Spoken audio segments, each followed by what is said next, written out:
Ada 3 masalah besar di Eropa saat ini di dalam melihat perang di Ukraina. Memahami ketiga masalah tersebut akan membuka mata kita akan perang ini bisa meluas secara militer atau perang ini akan membuat dunia menjadi masuk dalam Great Depression atau hanya terhenti menjadi New Colder War Jilid 2. Kita akan membahas dengan komprehensif di mana video kali ini didukung oleh Santara, perusahaan urun dana pertama dan terbesar di Indonesia, di mana Anda para UKM jika ingin memperoleh dana dengan melepas bagian saham Anda dibagikan kepada investor, urun dana adalah salah satu pilihan terbaik. Santara saat ini juga bekerja sama dengan IDX. Bagi Anda yang ingin IPO, tercepat adalah dengan mendaftarkan perusahaan Anda melalui listing terlebih dahulu menjadi penerbit di Santara, kemudian fasilitas karpet merah melantai di bursa IDX kurang dari 1 tahun tersedia untuk Anda. Sahabat, silahkan daftar perusahaan Anda di santara.co.id. Kita kembali ke topik pembicaraan 3 masalah Uni Eropa, diawali dengan melihat Indonesia. Indonesia memang jauh dari tempat perang Ukraina. Indonesia kalau membaca komen berita nasional, tidak ada satupun yang membahas geopolitik Indonesia terhadap dunia. Seakan perang Ukraina-Rusia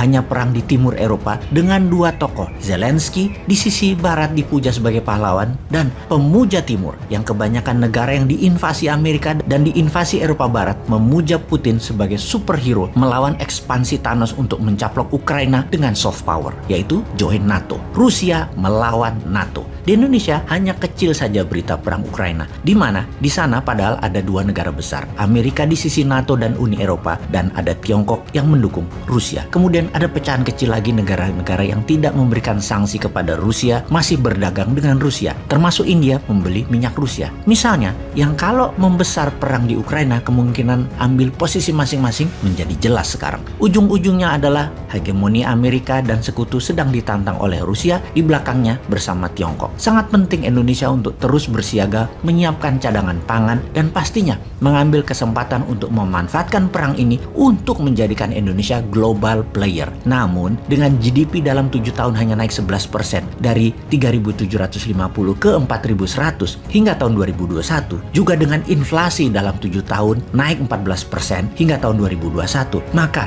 tidak mungkin Indonesia menjadi global power walau ditambah 10 tahun lagi cara bernegaranya. Buktinya 7 tahun ini growth-nya -3. Perlu tindakan dan pikiran baru. Bener deh, ini semua harus kita sadari apa yang harus negara lakukan ke depannya segera. Sayangnya berita nasional isinya hanya politik, lalu masalah kehidupan artis dan gaya hidup glamor, pamer harta. Politik dari ingin nambah jabatan 3 tahun, ditambah lagi partai ingin gantian berkuasa bagi mereka yang sudah punya calon pengganti incumbent sekarang. Lalu drama minyak goreng yang sulapan, ada lalu hilang. Harga naik, ada lagi minyak gorengnya. Kita berikan keplok-keplok untuk hal ini, terutama semua partai politik yang pada saat ketiadaan minyak goreng, partai politik bisa bagi-bagi minyak goreng. Itu sulapan mereka. Kemudian masalah kearifan lokal di Mandalika versus teknologi BRIN rekayasa cuaca menghiasi media pamer prestasi. Kemudian label halal yang bagi banyak orang terheran-heran di mana dalam ajaran agama mengatakan semua hal yang ada di dunia adalah halal kecuali yang Allah haramkan.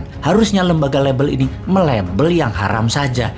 Malah semua harus ada label halal. Iki opo sih uteke cuan. Wis kita ke Eropa wae. Pertama, kita harus memahami solidaritas Eropa bukan hal yang bisa kita garansi. Banyak retorika politik bukan hanya di Indonesia loh, tapi di Eropa sangat kental dengan narasi politik, lain di hati, lain di bibir, lain di tindakan. Itu ciri politik. Namun, yang penting adalah bagaimana Anda walk the talk, mengerjakan apa yang Anda katakan. Untuk hal ini, Eropa terbagi-bagi. Negara Eropa Barat seperti Perancis, Italia, Belanda, dan Jerman misalnya, mereka negara kaya, negara berpengaruh, dan mereka mengendalikan kekuatan Uni Eropa di pusat kekuatan Uni Eropa di Brussel, Belgia. Di sisi lain, negara Eropa Timur seperti Polandia, negara-negara Baltik, secara ekonomi mereka masuk negara menengah dan mereka anggota baru di Uni Eropa. Peran mereka lebih ke peran pasar produk barat dan pendukung di Uni Eropa di Brussel. Dan apa peran mereka di konflik Ukraina? Pihak Eropa Barat hanya modalnya narasi politik biar dilihat publik dan dunia mereka mendukung Ukraina atas nama kemanusiaan. Namun, sampai sebulan invasi Rusia ke Ukraina, Eropa Barat masih membeli minyak Rusia dan membeli gas Rusia dan masih bicara dengan Putin layaknya teman ketika mereka menelpon Putin. Sementara di sisi negara Eropa Timur, di dalam konflik Ukraina mereka sangat aktif. Polandia hingga saat ini menerima lebih dari 2 juta pengungsi. Slovakia memberikan roket misil misalnya. Jadi hanya Eropa Timur yang walking the talk. Dalam keanggotaan Uni Eropa, negara-negara Eropa Timur mendukung Ukraina masuk Uni Eropa. Negara Barat masih mempertimbangkan setengah hati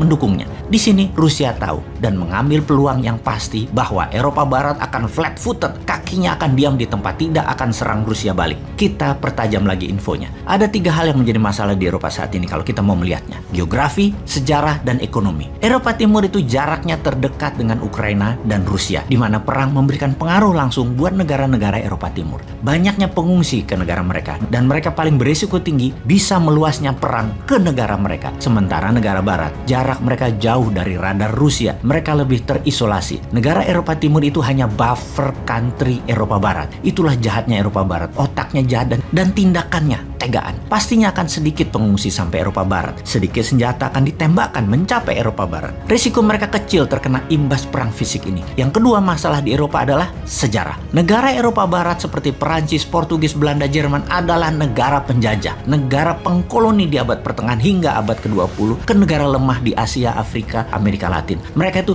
biasanya menginvasi, bukan negara yang diinvasi. Negara Eropa Timur punya sejarah berbeda. Mereka diserang oleh Nazi. Sebagian dari mereka adalah bagian dari Uni Soviet yang bisa dikatakan dikendalikan dan dijajahlah dalam bentuk lain oleh Uni Soviet. Jadi secara hati, negara dan warga Eropa Timur lebih memahami apa yang terjadi pada warga Ukraina saat ini. Karena itu mereka memberikan tangan membantu, memberikan rumah dan tanah mereka ke warga Ukraina. Alasan ketiga adalah masalah ekonomi. Dapat dipastikan Eropa Barat mengutamakan keuntungan uang daripada prinsipal atas nama kemanusiaan negara lain. Negara mereka aja dulu. Eropa Barat masih membeli gas Rusia, masih mengambil produk Rusia dan masih menarget pasar Rusia. Macron Perancis misalnya atau Olaf Scholz-nya Jerman. Eropa Barat aslinya tetap ingin mereka bisa membuli negara Eropa Timur gandengan tangan dengan Rusia dan Tiongkok atas nama keuntungan ekonomi negara mereka. Eropa Barat saat ini tidak dalam ancaman militer langsung Rusia. Rusia hanya ingin Ukraina. Karena itu Eropa Barat tetap ingin kueh masa depan bersama Rusia dan Tiongkok juga atas pasar Eropa Timur tersebut. Sementara Eropa Timur seperti Lituania berani menentang Tiongkok baru-baru ini yang menganggap Tiongkok main 2 kaki di konflik Ukraina dan Dracula ekonomi di mana semua negara Baltik mendukung pernyataan Lituania tersebut. Lalu